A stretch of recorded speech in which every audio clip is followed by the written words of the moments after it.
Hey guys, thank you for stopping by. Don't forget to subscribe, like, and share. And I hope you enjoyed this interview. All right, welcome back to the program. My guest is joining me now. He is Professor Adenikinju. He is the president, Nigerian Economic Society. He is also a professor of economics, immediate past head, Department of Economics, University of Ibadan, and a former member of the Monetary Policy Committee of the Central Bank of Nigeria from 2018 to 2023. It's an honor to have our president here with me.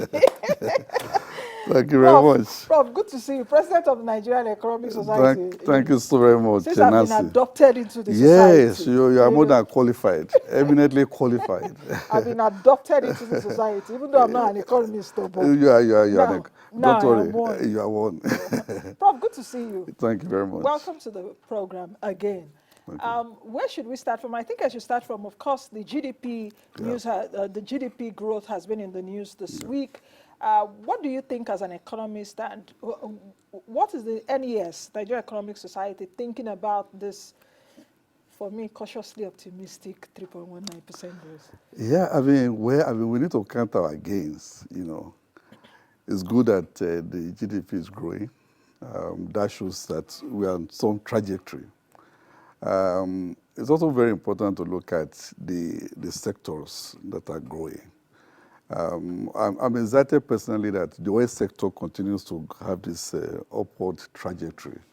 Some few years, last year when I was at MPC, I was a little bit worried because for almost about 5-6 quarters, the oil was contributing negatively to GDP growth.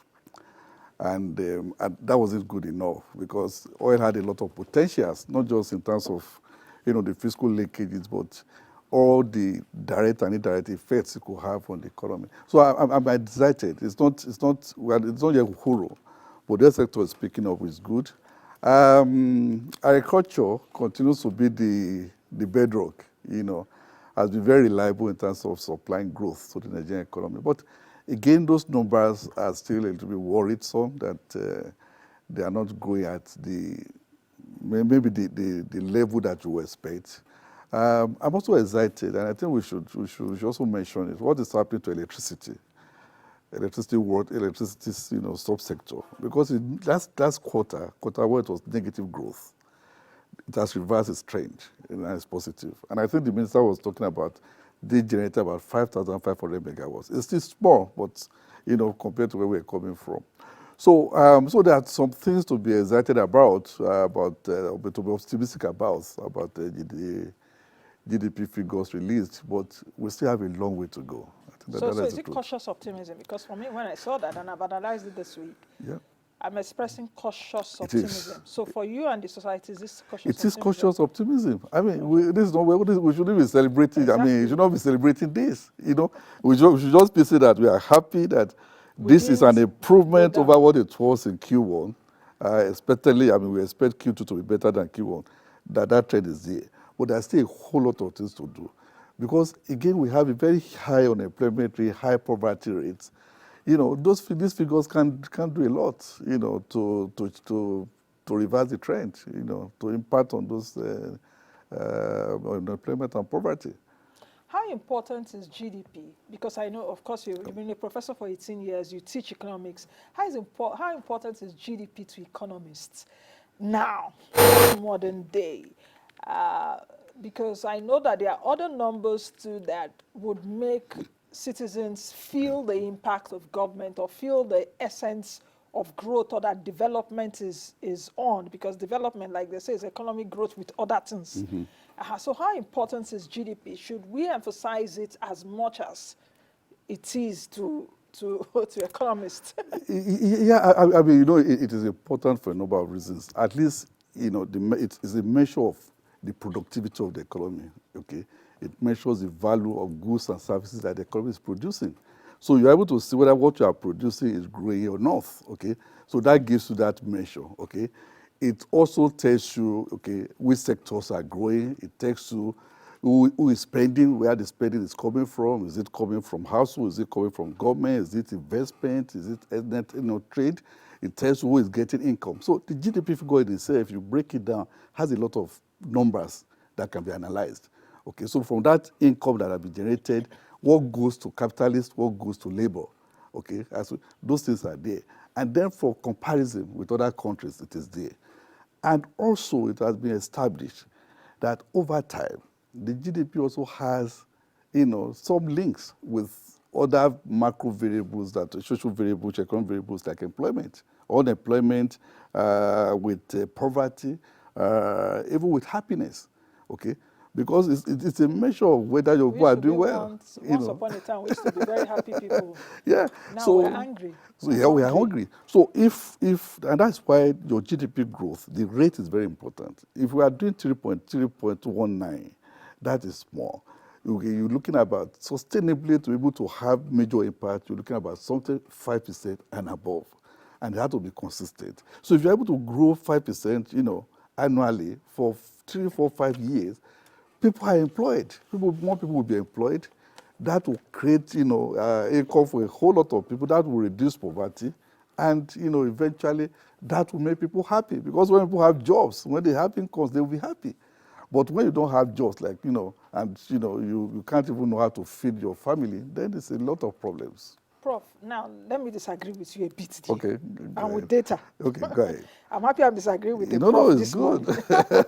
Professor of Economics. Now you're saying if our economy grows like 5 to 6%, it will be better off, isn't it? Sustainably, yes. Sustainably. Okay, yes, now let me put it to you. Yes. From the year 2000 to 2014, Nigeria's economy witnessed sustainable growth rate, broad-based, about 7%. I remember even those years, I've interviewed Okonjo Iweala on this show, former minister of Segun Aganga, and I spoke to them at that time that even though we were seeing a 7-8% growth or 7% annual growth rate for about 10 years that time, the growth was broad-based, but it was jobless growth. Yeah. So explain to me now, because even if we grow at about 5 to 6%, economic history has shown us that we will still not get out of our quagmire, which we've seen before. So what will make it different? You're right. That's why we talk about inclusive growth.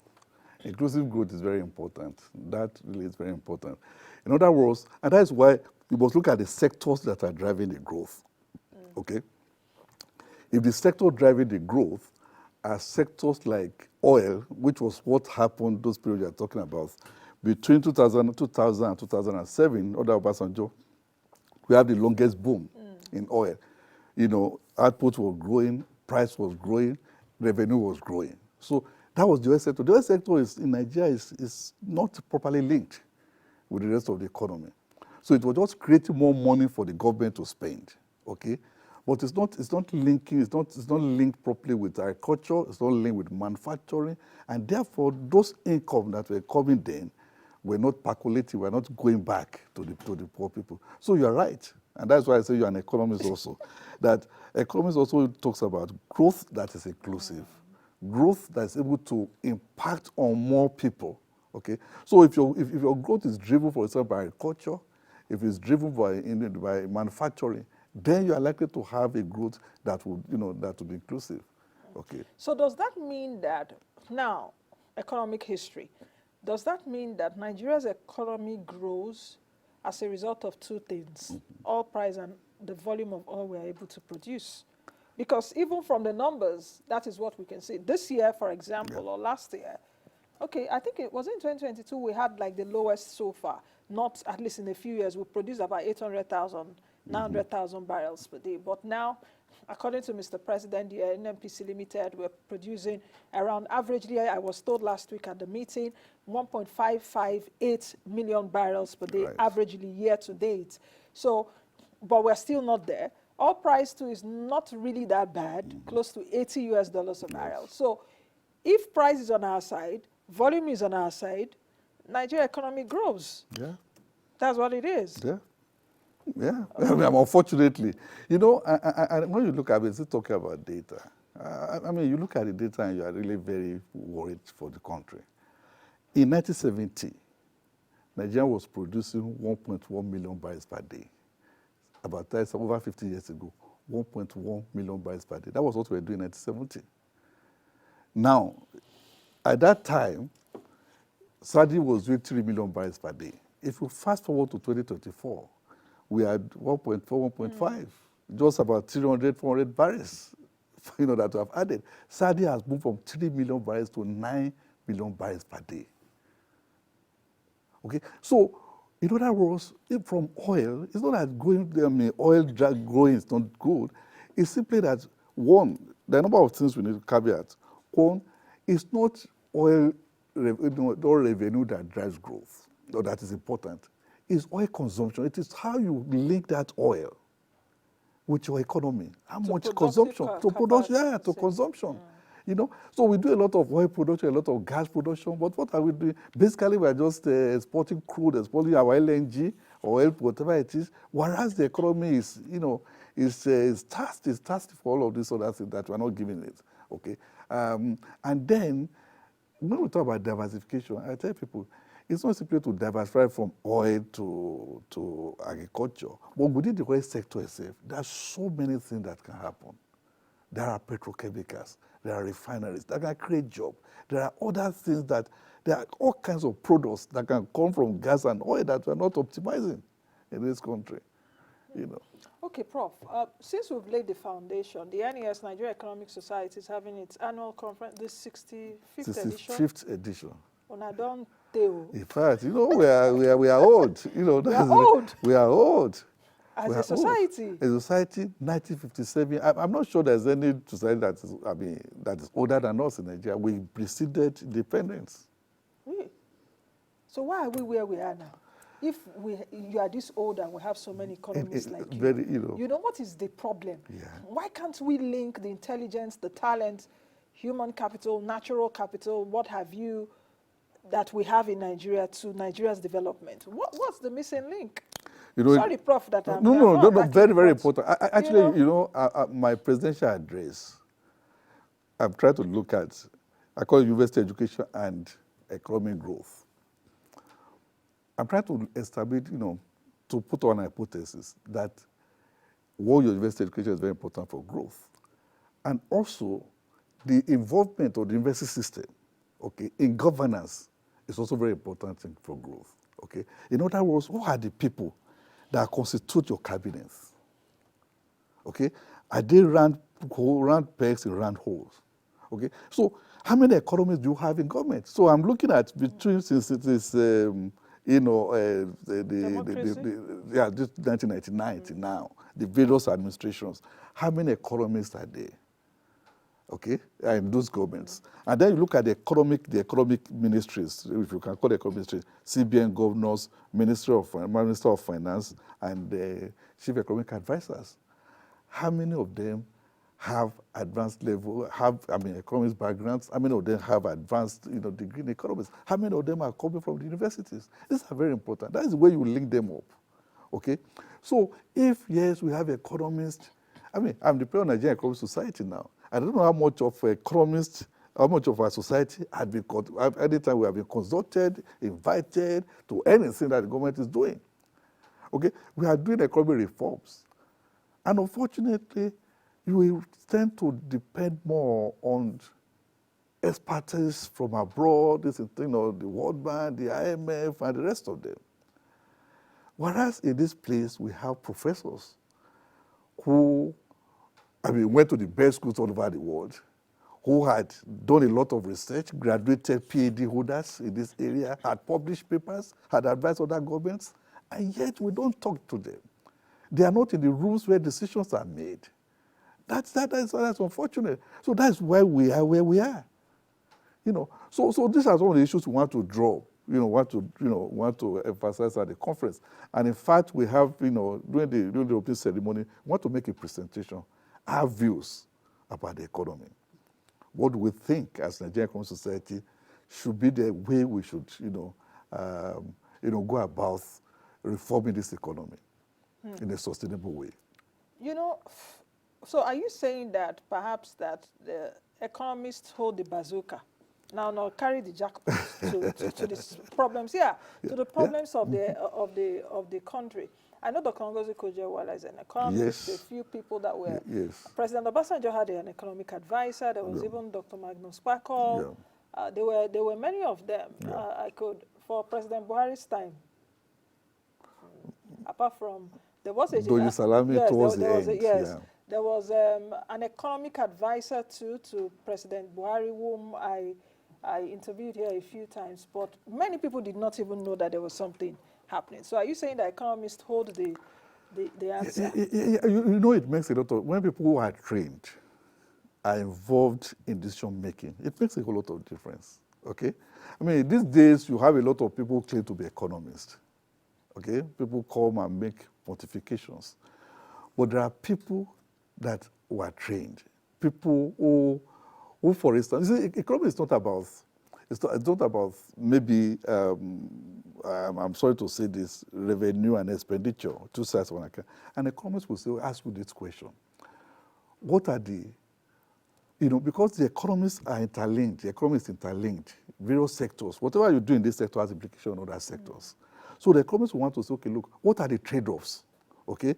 What are the implications, what are the direct and indirect effects of a policy on a sector? Okay? Who are going to be the winners, who will be the losers? How do you compensate the losers? How do we ensure that this, what are the macroeconomic impact of this policy, not just on GDP, what will be the impact on employment, what will be the impact on poverty, what will be the impact, you know, on various sectors. So you want to analyze all of that. And on the basis of that, you can then advise, make some decisions. Two, if, you know, policies will have winners and losers. And when you are going to, you know, to implement that policies, you must put in place, okay, what are the compensatory measures, or how do you take care of those who will be negatively impacted? Because if you don't do that, you know, or you don't factor their interest in, they may work against that policy, so it won't succeed. Or at the end of the day, you will find out that those who will be worse off will be so powerful that their voices would overwhelm you, and therefore you have to reverse your policies. So it's like you are asking lawyer. I mean, somebody who is not a lawyer to do the work of lawyers. And say, oh, well, it doesn't really matter. Or somebody is not a medical doctor to do the works of medical doctors. That's what we are doing in Nigeria, unfortunately. Okay, so talk to us about what we're to expect next Tuesday to Thursday. Yeah, I mean, I'm looking forward to this conference. It's going to be the biggest conference that the society will have. We're expecting almost 1,000 economists to come in.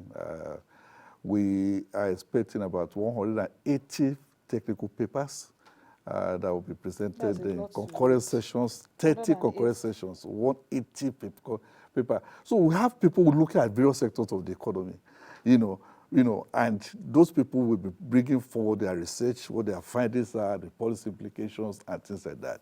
Then we have plenary sessions, you know, where we'll be looking at some of the economic issues confronting Nigerians now, issue of tax policy, tax reforms, fiscal policy reforms, monetary and policy, you know, monetary and fiscal policy coordinations. We'll be looking at the chief economic advisor to the chief economist of African Development Bank will be speaking about African economic. Yeah, it's coming. We're talking about the outlook for Africa in 2025. We expect the governor of the central bank also at the meeting. The deputy governor of the central bank will also be speaking on this, on the coordination, because coordination is very important between monetary and fiscal policy, monetary and fiscal side. If you want your policies to work, that's very important. We are also at this meeting, you know, which is the first time we are doing this, we are bringing together past presidents, about 6 past presidents of the Nigerian Economic Society to come and speak about their views about this economy and what they think we should be doing. I think that will be very exciting because these are very knowledgeable people who will be able to, you know, also provide some diagnosis about the economy and some recommendations. So it's going to be very exciting. I look forward to it. I really look forward to it because it's impactful. You know, a lot of people are coming. A lot of people are coming. We're expecting Mr. Taiwo Yedele, the chairman of the fiscal policy reforms, Dr. Teriba. We're expecting the IMF president representative. Dr. Becker? Yes, will be there. We're expecting the UNDP national economist. Is going to be there. Professor Dr. Shamsudi Usman is going to share on the sessions. Dr. Alade, former deputy governor economic policies will be there. So renowned professors, a lot of them will be there. So it's really good. It's really a whole. It's not something that anybody wants to mix. You know, you want to look at the economist perspective about this economy now, and what they think the issues are, and their recommendations. I think is somewhere to it's somewhere to be, and the Minister of Finance is supposed to give the keynote. Okay, because I was about asking how much of government presence will be there, because if you're having so many economists in the room, government should be there. Yeah. Government officials should be there to hear what economists have to say. Perhaps they will also take back to their boss, President Tinubu, and all of that. You know, like issues which you've talked about. How many economists do we even have? I know that President Tinubu has an economic advisor, Dr. Tokpe Fashua. I hope he will be there. Yes, invited. You know, so how much of government presence? Because it's about talking, it's also about talking to the right audience, or speaking with the right audience. Right. No, I fully agree with you. Actually, at the opening ceremony, the way it was planned, the president but for the China trip, he would have been there. The Minister of Budget and Economic Planning will be there. The Minister of Finance will be there. The Minister of Information, because we also want to look at 15 months after this, the New Hope agenda. Oh, okay, what are the to do some assessment. So we expect some people from the government to be there, to be there. So we also expect the National Assembly, because for a long time what people do is that when you talk about government, you still look at government as the executive. The National Assembly are there to make laws.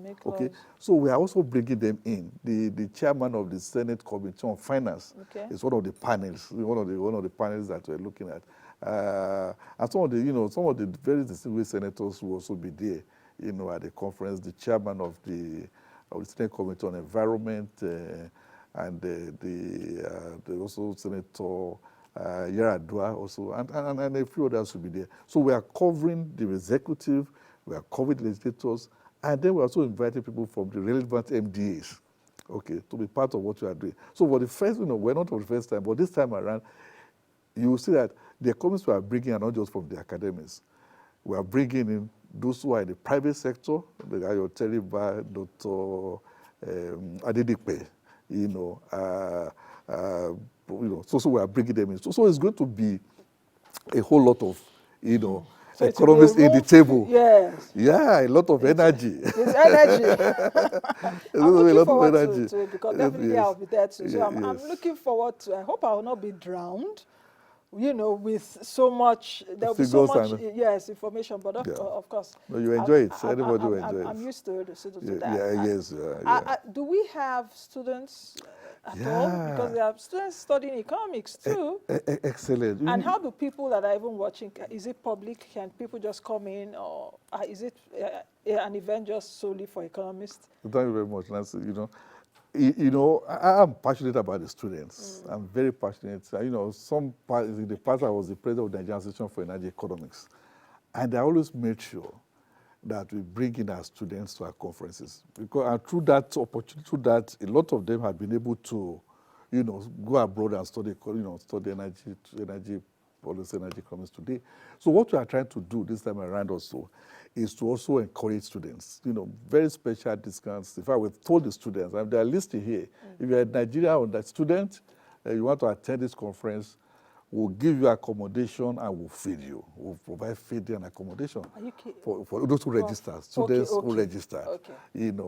So a lot of them are coming, and we made that arrangements to be there because they are going to be the future. Of this. So, and we have some special networking sessions for them, because again, the society is in a partnership with African Finance and Economic Association, based in the US. They want to also see how they will help the students in terms of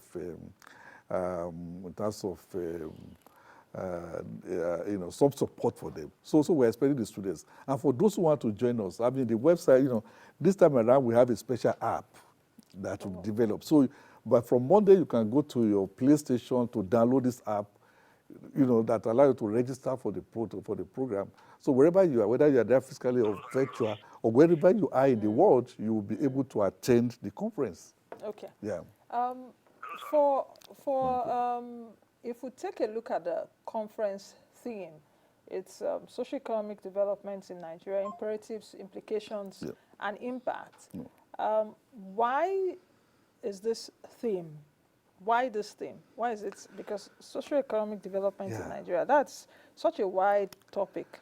Deliberately. You know, when one of the things we're trying to do is to make our conferences like a congress. You know, in the past, you have very narrow themes, okay?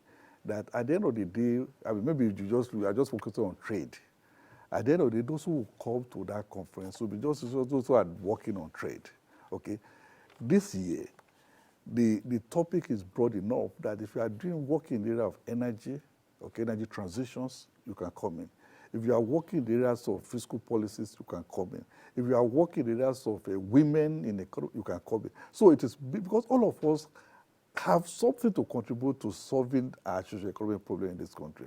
So that is why you have that topic, you know, so that a whole lot of economists' voices can be heard, okay, you know, in terms of how they see all the things that we can resolve some of the economic impasse or problems that we have. How about people that are not economists that are listening to us now and they're finding it very exciting? Can they just come in? Is there a gate fee? And where is it going to hold? What time is it beginning? Right. Thank you very much. This conference is starting on the 3rd of September. The venue is the Musa Shehu Yaradua Center, Conference Center. Every day starts at 9 o'clock until about 6 p.m.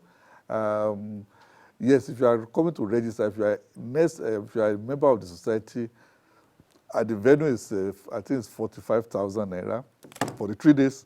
That covers your lunch, cover tea breaks, cover the materials, and gives you access to all the materials.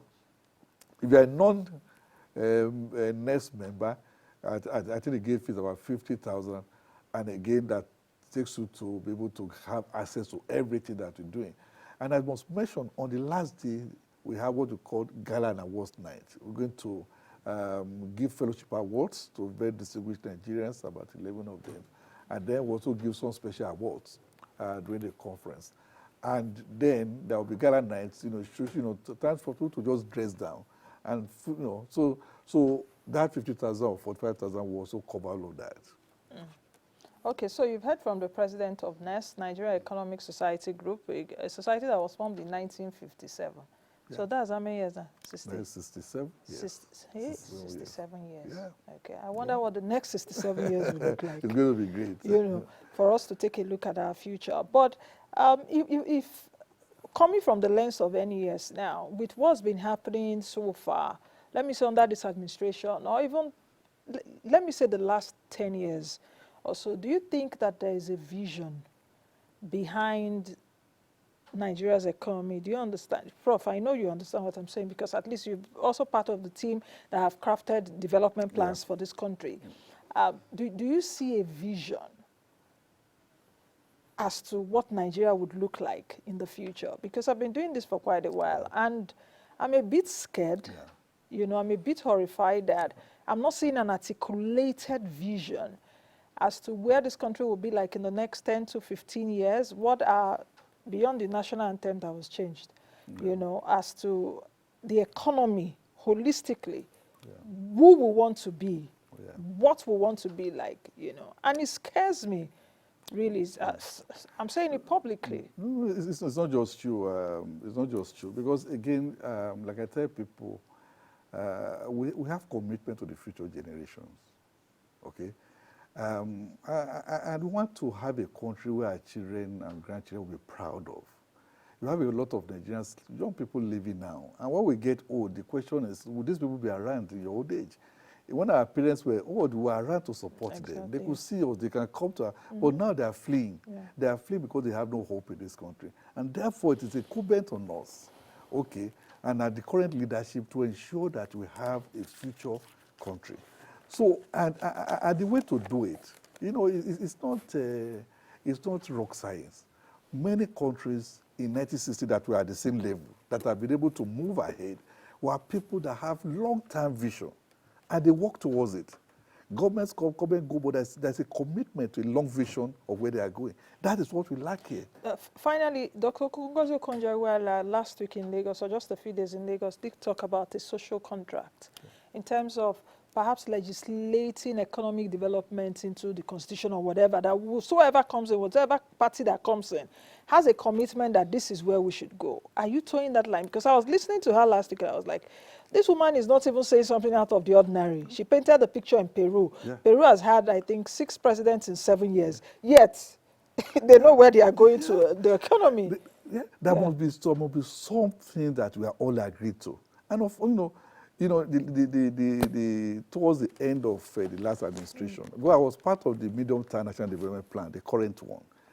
There was an effort made to ensure that the incoming government would buy into the development plan, so that the 5 years plan would, that was going to be a 30 years plan, then there will be a 5 years plan, that everything would have a buy-in of the current administration. So when they come, that's what they will implement. But unfortunately, what we are doing now is at variance with that development plan, and it won't help us, in my view. Okay. Prof, I think we'll leave it at that. We'll continue the discussion next week. I know we'll have an exciting 3 days next week, so we'll see there. And thank you very much for coming. I've been speaking with Professor Adeola Adenikinju, who is the president of the Nigerian Economic Society. We've been speaking about the Nigerian economy and, of course, the forthcoming annual conference of the Nigerian Economic Society. So be with us there next Tuesday to Thursday here in Abuja. That's the much we can take on today's edition of the program. I am Nancy Naji. Like I always say, be the best you can be and be the change that you want to see. Bye for now. Thank you for watching. In case this is your first time watching us, thank you. Don't forget to subscribe to the YouTube channel, drop your comments as well as like, and most of all, share our content.